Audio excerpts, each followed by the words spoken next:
अब उनके regular I card निकला।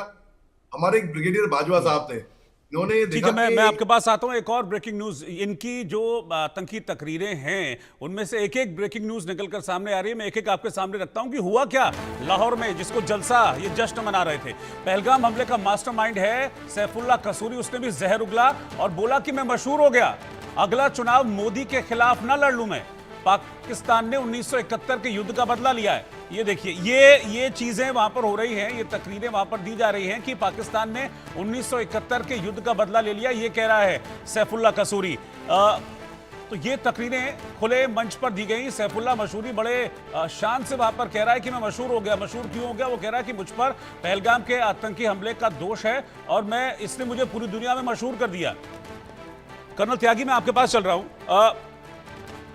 एक तरफ तो पाकिस्तान की सेना हम देख रहे हैं कि वो जश्न मना रही है और अब ये कह रहे हैं कि युद्ध का बदला हमने ले लिया है। ये इन लोगों को सच्चाई दिखती नहीं है, बस मुंह मोड़े रखते हैं सच्चाई से। वो होता है ना पक्षी शुतुरमुर्ग की गर्दन छुपा ली तो बच गया, बाकी सब सेफ। गलतफहमी।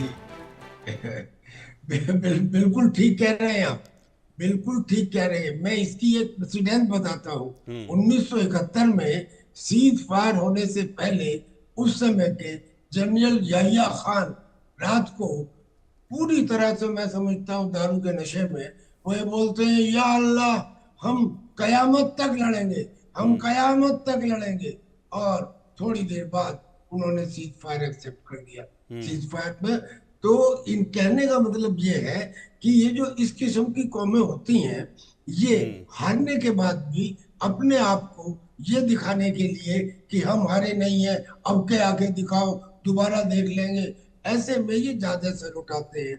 अब ये जो सैफुल्लाह कसूरी है, ये पहलगाम हमले का मास्टरमाइंड है ऐसा माना जाता है। तो बजाय इसके कि ये डिपेंड करता या ये कहता कि जो कुछ हुआ आगे रिपीट नहीं होगा, या कुछ ऐसा एक्शन लेता जो दुनिया की नजरों में इसके गुनाहों को माफ तो नहीं करता पर कम हो जाता, बजाय इसके वो ये कह रहा है कि साहब देखिए, मैं तो इतना मशहूर हो गया हूँ इस हमले को करने के बाद कि अब तो मेरी पॉपुलैरिटी इंडेक्स मोदी के बराबर हो गई है, मैं तो चाहूं तो चुनाव लड़ सकता हूँ। यानी कि इस किस्म की बातें करना जिनके सिर पैर नहीं की थी ना कोशिश। हाफिज सईद ने बाकायदा एक पार्टी बना के चुनाव लड़ने की कोशिश की थी, कहीं नहीं आए।